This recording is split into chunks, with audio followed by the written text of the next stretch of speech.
Il aura fallu une douzaine d'années de fouilles archéologiques pour mettre à jour ce site, ici à Éziers. Oui, c'est bien ça. On a été accompagné par la DRAC, la Direction régionale des affaires culturelles, puisque cette chapelle est classée à l'inventaire supplémentaire des monuments historiques.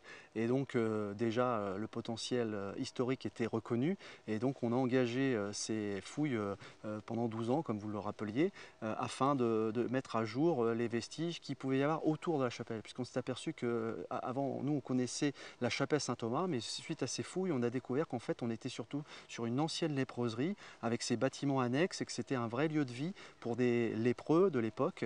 Et donc on a retrouvé autour de cette chapelle à la fois des bâtiments mais aussi un cimetière, une nécropole, et on a relevé près de 200 sépultures qui nous ont permis de faire des recherches avec le CNRS et d'avérer la présence de lèpre sur ce site. Alors c'est un lieu unique ici, bien sûr, mais les léproseries sont assez communes dans le département de l'Eure. Tout à fait, il y en a beaucoup dans le département de l'Eure et ailleurs, mais c'est la seule qui est intégralement fouillée quasiment dans l'Europe, puisque là il y a eu un programme de fouilles important et c'est sa particularité, je dirais. À quoi correspondent ces panneaux? Donc effectivement, nous avons décidé de faire un parcours d'interprétation pour mieux faire comprendre au commun des mortels ce site.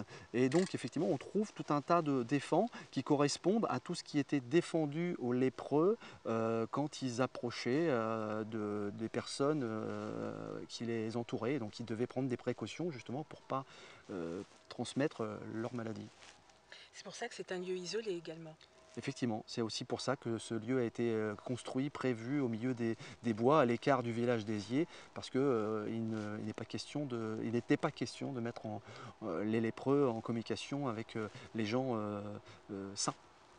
Les visiteurs apprennent donc ici ce qu'est une léproserie.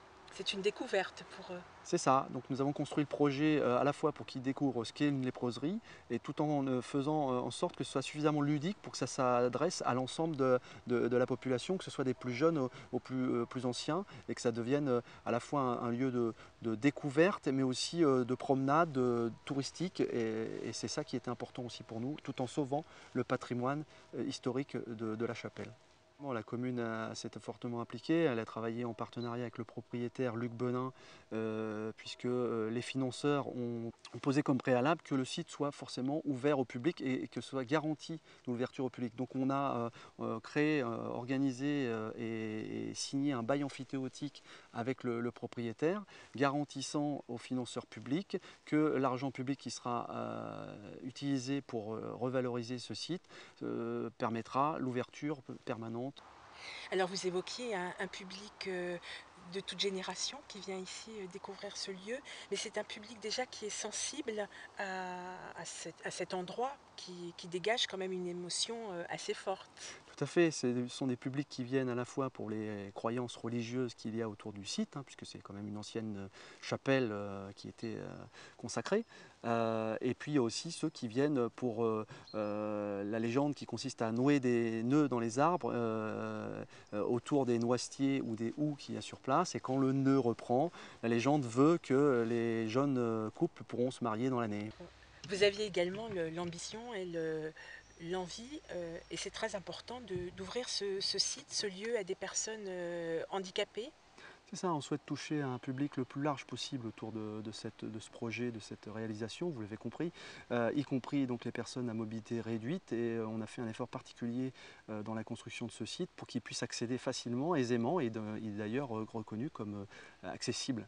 Et on a fait un effort aussi sur tout ce qui est panneaux pour que la lecture soit la plus aisée possible, enfin on touche les différents types de handicap, ce qui est important pour nous. Donc on en fait un site ouvert au public toute l'année, gratuit, accessible au plus grand nombre. C'est vraiment notre projet, notre volonté de développer le tourisme à bon marché, mais à la fois du tourisme bon marché, mais culturel, néanmoins, où on apprend des choses. Et de qualité. Et de qualité, je vous remercie de le préciser. Toute l'actualité, toute l'année, toute la France. Compatible sur votre mobile.